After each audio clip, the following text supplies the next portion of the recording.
संभाजीनगर नागपूर द्रुतगती मार्गावर पेडगाव गावाजवळ एक भीषण अपघात झालाय। या अपघातात एक व्यक्ती ठार झाली असून 20 जण जखमी झालेत। सिंध कंपनीच्या एका लक्झरी बसची आणि एका ट्रकची समोरासमोर धडक झाल्यानं हा अपघात घडलाय।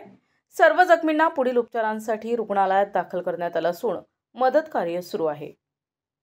पुण्याहून कारंजाकडे जाणारी सिंध कंपनीची लक्झरी बस आणि नागपूरकडून संभाजीनगरकडे येणारा ट्रक यांची पेडगाव गावामध्ये जोरदार धडक झाली। हा अपघात इतका भीषण होता की त्यात एक व्यक्ती जागीच ठार झाली।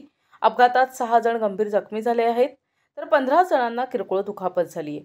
जखमी प्रवाशांना 108 रुग्णवाहिकेनं कारंजा, शेलू बाजार आणि वाशिम येथील रुग्णालयात उपचारांसाठी हलविण्यात आले। लक्झरी बसचा चालक अशोक वानखडे आणि ट्रकचा चालक यांनाही गंभीर दुखापत झाल्याची माहिती आहे। प्रतिनिधी फुलचंद भगत, NTV न्यूज मराठी, वाशिम, मंगरुळपीर।